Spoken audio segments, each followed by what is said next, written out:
o Papa Francisco fez a sua Páscoa. Na segunda-feira, logo após ele ter realizado a liturgia da Páscoa do Senhor. E tem alguns sinais aí, né? É um belo sinal tudo isso, sendo o primeiro para mostrar o comprometimento dele com a missão que lhe foi dada. O segundo mostra a bondade de Deus com ele, permitindo a realização desse ato. E um terceiro é como ele mostra ao mundo o comprometimento que damos à nossa vida, aquilo que nos é mortalmente importante. Tá?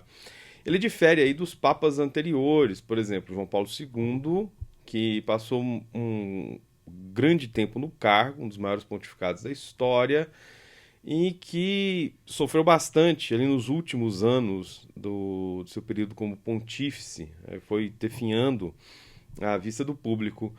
Já Bento XVI, de uma forma diferente, ele, por seus motivos, tá, renunciou ao cargo, ao ministério, para ver se conseguia ali realizar algumas mudanças internas no Vaticano. Já o Francisco, que já era debilitado, entrou no cargo e aguentou até onde lhe foi permitido. Ele não foi um mártir no cargo ou do cargo, como João Paulo II. Ele também não foi o pontífice esmagado pelo Deep State Vaticano. E ele foi Francisco, né? Sem querer ser João ou Bento. Ou seja, cada um deles ali cumpriu com o que deveria cumprir. Foi quem deveria ser. E é a grande questão aqui. Agora, os olhos do planeta inteiro estão voltados para o Vaticano. As especulações ali sobre o conclave, quem será eleito o pontífice, tá? E todo mundo tem uma opinião.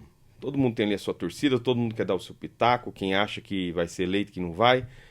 É o comum em um mundo completamente vinculado à internet. Nada tão extraordinário, tá? Mas o engraçado é que a maioria dos que palpitam nem católicos são, tá? E o mais interessante é que a escolha em si não mudará nada na vida da grande maioria desses. Como não mudou o pontificado de João Paulo II e como também não mudou do Bento XVI. O que eles falavam era só, no máximo, motivo para uma polêmica. Tá? E mesmo assim, os entusiasmos, né, crescem e uma série de opiniões, uma série de conversas aparecem aí e que, de modo geral, uma boa palavra pode resumir tudo isso aí. Balela. Por que eu digo isso? Porque a escolha do novo bispo de Roma é feita por um grupo seleto de cardeais. Tá? Ponto. E aí tem uma lição engraçada que a gente pode tirar, que é a seguinte. Se a gente comparar com a nossa festa da democracia, tá? A gente consegue ver que, no caso das eleições, os que serão escolhidos para concorrer aos cargos de grande importância no Estado, eles não são apontados pelo povo. O povo não tem praticamente nenhuma interferência nisso. Tudo isso é escolhido por questões meramente políticas dentro de um alto escalão que não é acessível às pessoas. Então, nesse caso, a Igreja Católica pelo menos tem a decência de não mentir para ninguém, que não é uma democracia de fato, que a escolha ali é muito particular a indivíduos a quem essa escolha compete. Já o nosso Estado democrático... Né? Bom, o que me chama a atenção nesse contexto é que, com a leitura de um texto do Ortega y Gasset, eu pensei em como as pessoas estão se perdendo no meio de tanta conversa e de tanta especulação. E ele coloca que tem uma questão de destino moral de cada um envolvida nisso. Pensando moral aqui, não na forma unívoca dentro dos estudos relacionados à ética e tudo mais, mas entendendo-a como um termo no qual está relacionado o que fazer, né, de cada um na sua própria circunstância de vida. O ensaio em questão se chama Conversación en el Golf, ou La Ideia del Dharma, e que trata justamente desse problema, quer dizer, como cada um está presente naquilo que lhe compete e o problema de se escapar disso. Tá? O ensaio é quase uma crônica, na qual ele comenta sobre uma ocasião que ele vai a um campo de golfe e ele conversa com algumas senhoras, alguns senhores. Dentro dessa situação, ele se põe frente aos outros personagens, às outras pessoas que estavam com ele, ele se coloca como um mártir, mas no sentido bem próprio da palavra mártir, que é o de testemunha. Ele é o testemunho daquela vida que corre, daquela vida que se sucede no tempo, ou seja, aquele que vê com uma visão responsável, tá, para usar o termo do William Marias sobre a filosofia, a realidade que se desenlaça, um mundo que está acontecendo ali. E a grande questão é que cada um cumpre o seu próprio Dharma. Dharma entendido como o que devem viver conforme as suas próprias vidas, segundo a sua condição e vocação. Tá? E o tema do Dharma surge para ele ali naquela conversa, quando ele é convidado a jogar golfe, e ele diz que aquilo não corresponde ao seu Dharma, não corresponde a quem ele é.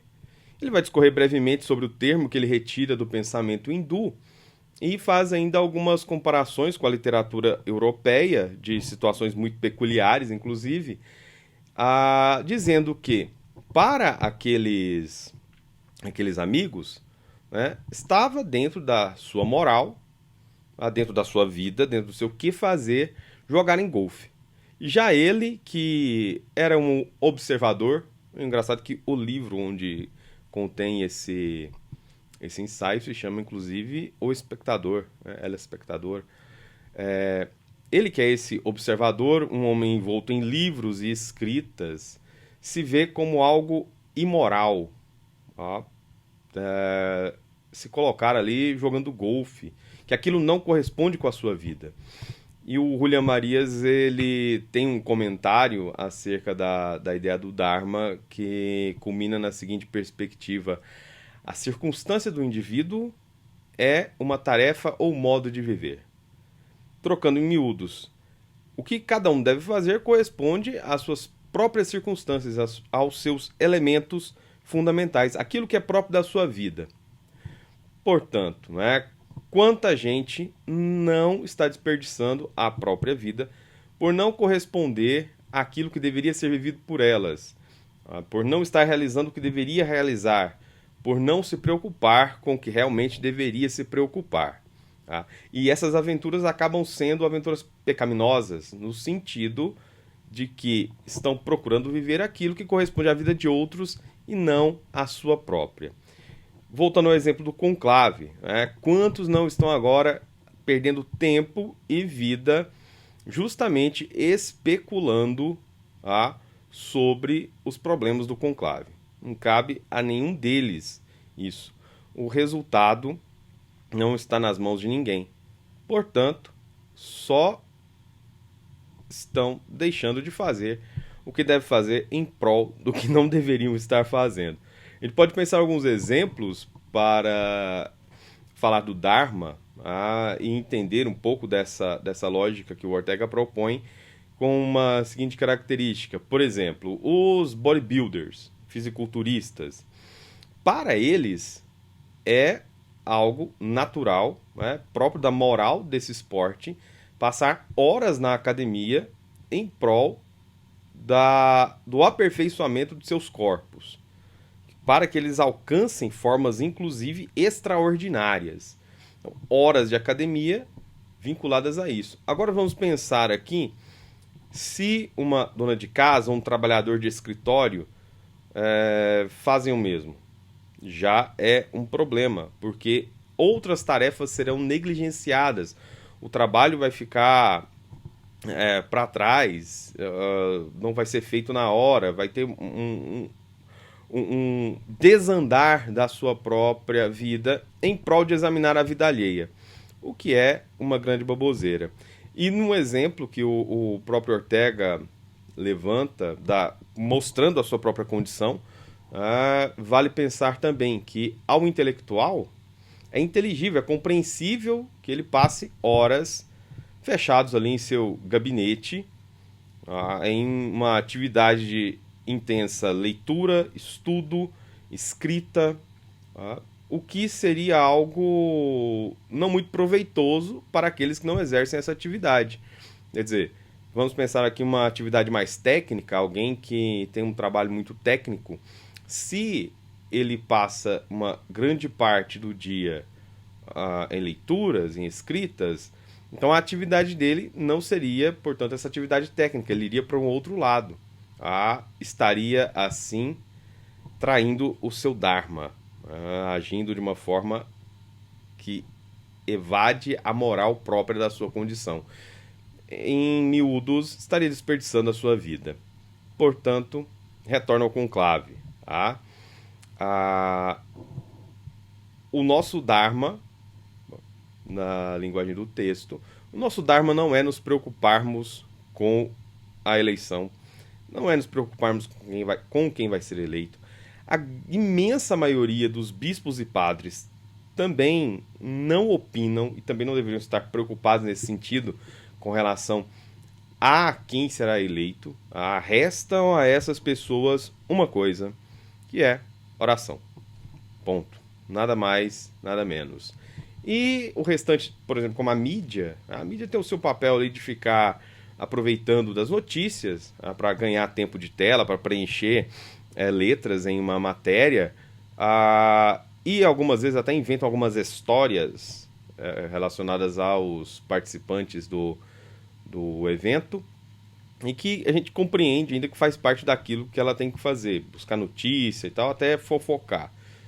De uma maneira ou de outra é isso, mas ainda vamos lembrar de um outro detalhe: não influenciam em nada. Bom? Então, a cada um o seu papel, cada um correspondendo à sua própria realidade vital, cada um buscando o seu que fazer dentro da sua circunstância. O resto é moralmente inadequado. Quer dizer, estaríamos traindo aí o nosso Dharma, a nossa posição no mundo, nossas circunstâncias. Então, aos cardeais as batatas, a nós os nossos próprios afazeres.